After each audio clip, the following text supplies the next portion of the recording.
The smell hit you before the door did. Burnt fat, onions rotting in damp heat, sour ale soaked into wood that had never once been allowed to dry. And underneath all of that, something you couldn't quite name. Something animal, something your modern brain refuses to file properly. You're still outside. Still standing in the road mud, boots caked to the ankle, with a sound of a cart somewhere behind you, and the last gray light of a November afternoon dissolving into nothing. And your stomach is already reacting. Now go in. In 1187, the year Saladin retook Jerusalem and Christendom cracked at its political foundations, the average traveler in England or France had no luxury of choosing where to eat. You ate what the tavern served. You ate sitting on backless benches, elbow to elbow with strangers who smelled of horse and labor and things better left unidentified, in a room so dark by nightfall you could barely see what was in your bowl. The central fire threw light unevenly, your face was warm, your back was freezing, and smoke that couldn't find the hole in the roof settled at chest height and stayed there. You ate because the alternative was not eating. What was in that bowl is what we're going to find out. And some of these answers will make you question everything you think you know about food, survival, and what human beings are capable of swallowing when they have no other option. The medieval tavern was not a restaurant. It was an extension of the street. Whoever ran it, almost always a woman, frequently a widow, who had inherited the property, or an alewife, as female ale brewers were known, offered no menu, no choice, no apology. There was what there was. Municipal laws regulated prices, weights, and ale quality. Inspectors called ale conners would periodically visit to test the brew. One method, likely exaggerated by later writers, but fascinating regardless, involved pouring ale on a wooden bench and sitting in it in leather breeches. If the breeches stuck when the inspector stood up, the sugar content was too high and the ale had been watered down. Whether the test was real or legend, the point stands. Quality was supposedly enforced. Inside those walls of poorly fitted timber, between the fire and the straw-covered floor, the culinary creativity of scarcity produced combinations that no modern chef would dare put their name to. Start with what was in practically every bowl served in an English tavern in 1187 pottage. There is no clean translation. The word covers an entire universe of things boiled together until they become a thick paste. A poor traveler's pottage was oats, water, a bone if someone was lucky, a few herbs gathered at the roadside leek, nettles, burdock, actual nettles. Cooked until the sting was gone. Yes, but nettles. A slightly wealthier traveler's pottage had chunks of salt pork, peas, beans, turnips, maybe a handful of dried herbs from the rafters where bundles hung year-round. The flavor was neutral, dense, warming in a winter without central heating. It was fuel. It was not pleasure. But across every class, across every region of medieval England, pottage was the baseline, the thing you could always expect, the floor beneath the floor. Alongside the pottage came brewis. Take a several-day-old loaf, a loaf that has gone as hard as stone because medieval flour had little gluten and bread aged fast. Submerge that bread in the hot broth from the pot. Let it soak through completely until the crust softens and the crumb collapses into the liquid, and the whole thing becomes something between bread and soup and neither. Eat it with a spoon or with your hands. For the poorest travelers, brewis was not a side dish. It was the meal. The pork fat or bone broth penetrated the dense crumb and created something the medievals called nourishing, and we would call survival in solid form.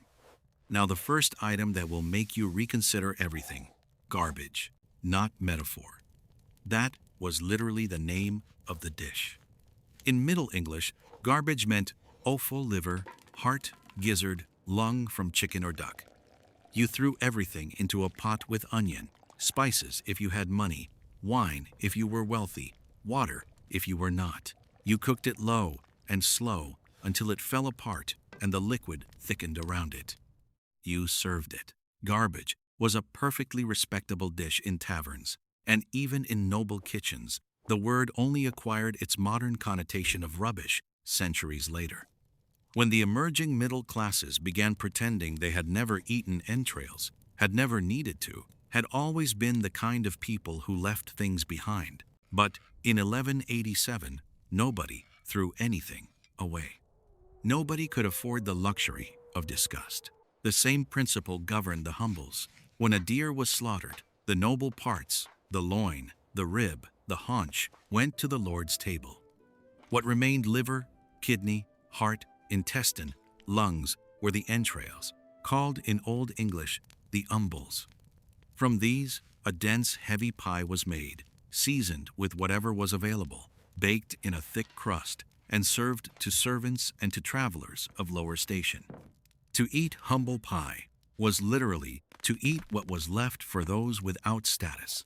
The expression we still use today to describe public humiliation began as class-based gastronomy. Language remembers what history tries to forget. In taverns near rivers or coastlines, you encountered lamprey with a frequency that would disturb any modern traveler. The lamprey is a primitive jawless fish that feeds by latching its circular, tooth-ringed mouth onto the flesh of other animals and sucking. It has existed on this planet for 360 million years. It was considered so prized a delicacy that King Henry I of England reportedly died from fatal indigestion caused by eating too much of it. A surfeit of lampreys, the chronicler recorded. Without apparent irony, in taverns, lamprey arrived smoked, salted, or poached in wine with spices. The flavor was intense, fatty, with a texture some describe as liver and others describe as something they'd rather not repeat. It was expensive. Being served lamprey was a signal that the tavern had genuine ambitions. Less expensive and considerably stranger was starling pie. Small birds were hunted in quantity across medieval Europe's sparrows, thrushes, starlings, finches, any creature small enough to be caught in a net or knocked from a branch. A single pie could contain dozens of them, whole or roughly chopped, roasted inside a thick crust. There was even a tradition documented in recipes of the period of placing live birds inside sealed pies for dramatic effect at banquets, so that when the crust was cut open, the birds flew out into the hall. In taverns, the birds were dead and cooked. The traveler broke through the hard pastry shell and pushed their fingers into the mixture of small bones, dark meat, and fat inside. You ate around the bones, or you ate through them. Small bird bones are soft enough to chew. Speaking of birds, pigeons. They were actively bred in structures called dovecotes, towers built specifically to house entire colonies of domestic pigeons. Only nobles had the legal right to build dovecotes, which meant pigeons belonged to the wealthy but frequently ate the grain of the poor, descending on fields that peasants had planted and tended through back-breaking months. In taverns, roast pigeon was accessible protein. The meat was dark, dense, intensely flavored compared to modern farmed poultry. But it was meat, and in an era when most people ate animal protein only on feast days or special occasions, finding pigeon on the spit in a tavern was a minor luxury that a traveler with a few coins in their pocket could actually afford. Now, something that crosses the line from peculiar into genuinely theologically disturbing: beaver tail. The medieval Catholic Church had a fascinating problem with beavers. They lived in water. Their tails were flat and scaly, like fish. Therefore, following a logic that only makes sense if you are a 12th century monk trying to justify eating meat during Lent, the beaver's tail was officially classified as fish for dietary religious purposes. You could eat beaver tail on a Friday of abstinence, or during the 40 days of Lent, and remain in perfectly good standing with God. This reasoning was not fringe theology. It was accepted by ecclesiastical authorities across multiple regions. In taverns near beaver territory, tail was served boiled or smoked during fast days, and the patrons ate it with clean consciences. The flavor was oily and deeply gamey. The theology was, generously speaking, elastic. Ale is the thread running through all of this, not the ale you know from a pub tap. Medieval ale was cloudy, thick, often bittersweet, with an alcohol content low enough that it was considered an everyday drink appropriate for children as well as adults.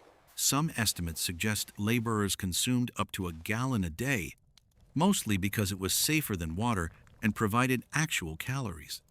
It was brewed with malted barley, and before hops became widespread in the 13th and 14th centuries, was flavored with grut, a blend of herbs that varied by region and by brewer. Yarrow, bog myrtle, verbena, mugwort, and sometimes plants with mildly psychoactive properties that historians handle carefully. The tavern ale was not merely a drink. It was nutrition, hydration, caloric fuel, and depending on the specific batch and the specific herbs, a subtly altered state of perception. Drinking 2 substantial cups of gruit ale before dark, and then trying to critically evaluate the contents of your bowl, explains a great deal about how medieval cuisine has been recorded by those who ate it. Posset was the warm drink option for those who wanted something beyond ale. Milk heated and curdled with wine or sour ale, spiced with cloves, cinnamon, nutmeg for those who could afford it. The milk broke into white curds floating in warm amber liquid, and you drank it from a ladle or a wide, shallow bowl, letting the warmth move down into your chest. It was prescribed for the sick. It was given to children before sleep. It was comfort in an era that had very little structural comfort available, and finding it in a tavern after a long day on the road was the medieval equivalent of something you didn't know you needed until it arrived. Now the dish with the most deceptively elegant name on this list, blancmange. In French, literally, white food. Today, we associate the name with a quivering vanilla gelatin dessert served at English tea parties. In 1187, blancmange was a savory main course, shredded chicken, poached, and then mixed with almond milk, ground rice, and sugar, if sugar was present, which it sometimes wasn't because sugar was an imported spice sold by the ounce by apothecaries, not a pantry staple. The result was pale, dense, flavored with ginger and white pepper. Sugar was medicine before it was pleasure. Every cook in a medieval kitchen understood that sweetness had therapeutic applications. It balanced the humors, warmed the body's cold constitution, corrected imbalances that led to disease. Eating blancmange was simultaneously eating dinner and taking your medicine. Cuisine and medicine occupied the same intellectual space. Frumenti came from the same family of intention. Whole wheat grain, cracked and simmered slowly in milk until it formed a dense, almost porridge-like consistency, sometimes colored a deep ceremonial yellow with saffron, sometimes enriched with ground almonds and honey, sometimes served plain with just the milk and the grain. In noble households, frumenti always accompanied venison, the 2 dishes served together as a formal pairing. In tavern versions, stripped of the ceremony and the venison, it was simply the wheat in milk, unadorned, sufficient, dense, hot, slow to digest. It sat in the stomach like a foundation and kept the traveler going through miles that would otherwise be unbearable. What rotated on the spit in an average tavern was revealing about everything. Not lamb too valuable, not prime pork too expensive for daily service. What turned on the spit in most establishments was whatever was available that morning. Small birds, rabbits when the season permitted, and with remarkable frequency, rook. A large black bird, a corvid, a relative of the crow and the raven, hunted in organized rookeries, cleaned, spitted, roasted over the fire. The meat is dark, muscular, strongly flavored, in a way that has no modern point of comparison because almost nobody eats rook anymore. The smell during cooking is penetrating and fills the room. In 1187, on a cold evening in a tavern somewhere along a muddy English road, it was simply dinner. Moving up the tavern's social scale, we reach mortrue. The name comes from mortar, the tool, because the dish was constructed by pounding cooked meat in a stone mortar until it became a completely smooth paste. That paste was then combined with egg yolks, rendered fat, whole spices, sometimes bread soaked in broth, to add body. The mixture was reformed into shapes, fried in a pan, or served as a dense sliceable pâté. More true required labor, equipment, and patience. Finding it in a tavern meant the person running that kitchen had skills and took them seriously, which was not something every traveler could count on. Eel appeared with an unsettling frequency across the full range of medieval eating establishments. They were abundant in the rivers and fens of England. The town of Ely in Cambridgeshire reportedly paid rent to the monastery at Ely in quantities of eels, thousands per year. They could be smoked, preserving them for weeks. In taverns they arrived stewed in a dark broth with onion and dried herbs, or grilled over coals and brought to the table whole. The skin still attached, the eyes still present. Eating eel demanded a relationship with food that fully accepted the animal as an animal, with no distance, no euphemism, no packaging. You looked at the plate. The plate regarded you back. You ate anyway. Porpoise, specifically the harbor porpoise, smallest of the dolphin family, was technically royal food. It was classified in English law as a royal fish, the property of the crown, reserved for the king's table alongside whale, sturgeon, and a handful of other creatures considered too prestigious for common consumption. But in coastal taverns, when a porpoise was found dead on a beach or tangled accidentally in a fishing net, it rarely made the journey to any royal kitchen.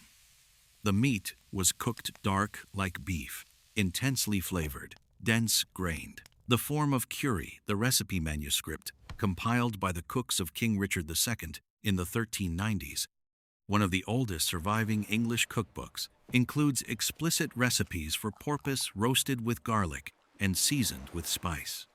That a mammal of genuine social and cognitive complexity was classified as fish by royal decree and eaten with the full blessing of the church is one of those facts that medieval history presents without embarrassment, because the medieval world was not embarrassed by it.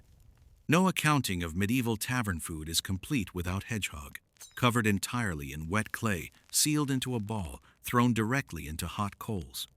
When the clay hardened and eventually cracked, the spines came away with the crust, and the meat inside emerged cooked through.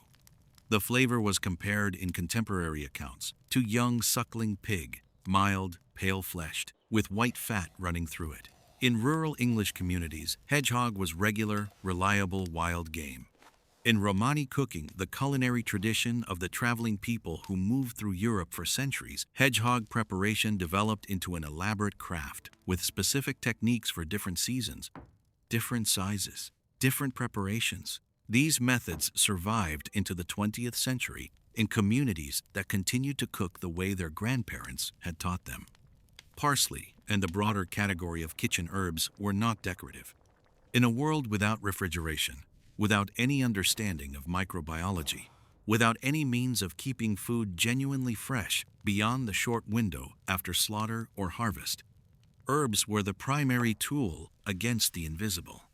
Cumin, mustard seed, caraway, dill, garlic, horseradish, each of these had genuine antimicrobial properties that the people using them didn't understand scientifically but understood practically, because kitchens that used them consistently had fewer incidents of the kind of food that made people dramatically and permanently ill.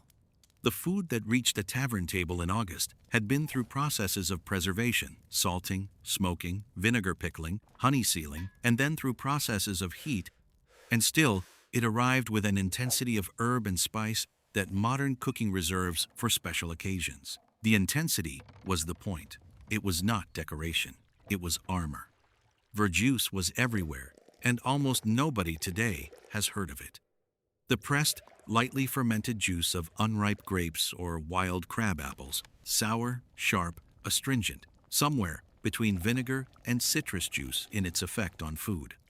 Sourness was the dominant navigating flavor of medieval European cuisine in a way that genuinely disorients the modern palate when you read the recipes closely.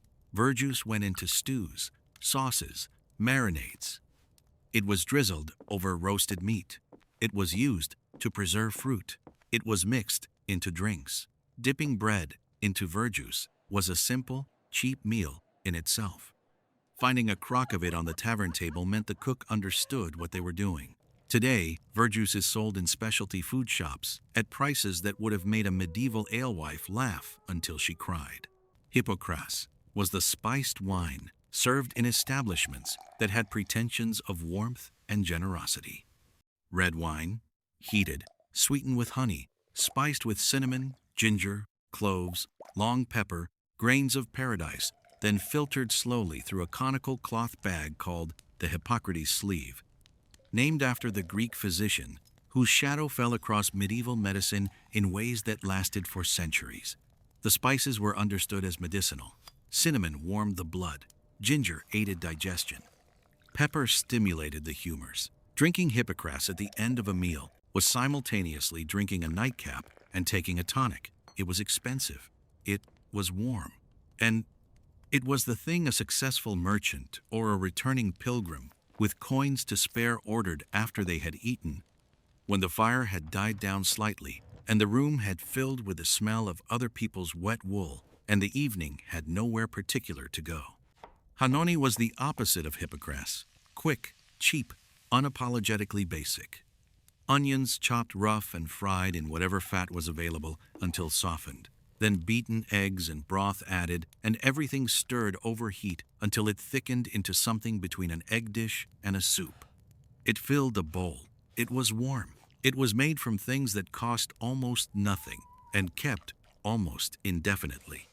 In the smallest, poorest taverns, the ones along secondary roads, where travelers arrived not because they chose to, but because darkness caught them there, Hanoni was frequently the only option on offer. And travelers ate it because the road ahead was not passable at night, and Hanoni was better than the road.